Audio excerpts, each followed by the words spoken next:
I'm Gil Kerlikowske, and right now I'm the director of the Office of National Drug Control Policy for the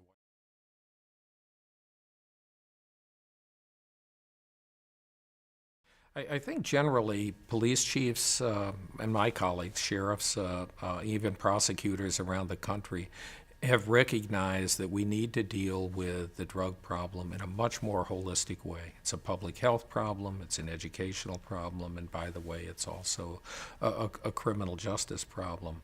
Unfortunately, for a long time, a lot of elected officials made this the third rail because when you came out with these ideas, or if you did, you would be thought of as either soft on crime or soft on drugs. And we know that that often was the third rail in these programs.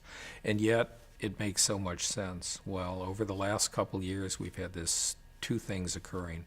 One is that my colleagues are much more forceful in saying it's not just about the police department. The other, depending on how you look at it, a fortunate thing is this terrible economy that we've been going through. Elected officials want to find ways that are not as expensive, and incarceration is unbelievably expensive, to deal with low-level drug offenders, etc., and figure out a way to also keep communities safe. So this confluence has really been helpful in moving drug policy to a whole different level. My first interview in this job with the Wall Street Journal, I said, look, we need to end this war on drugs. We need to stop calling it a war on drugs. And the reporter said, well, then what bumper sticker are you going to use? It's not going to be war on drugs. You know, I thought about that and I said, I actually don't have a bumper sticker answer to what really is a very difficult and complex problem.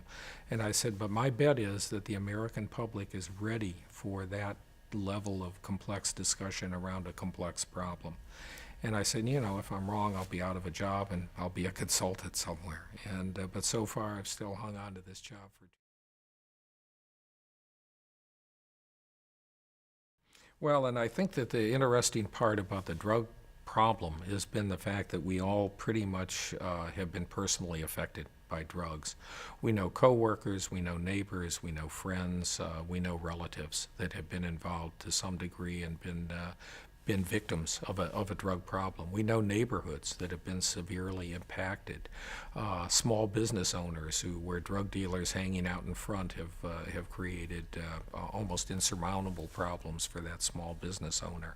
So we understand that, and when we bring people together and we recognize that and come to some agreement on the mutual goals, makes such a difference. I mean, I've seen some real successes around the country.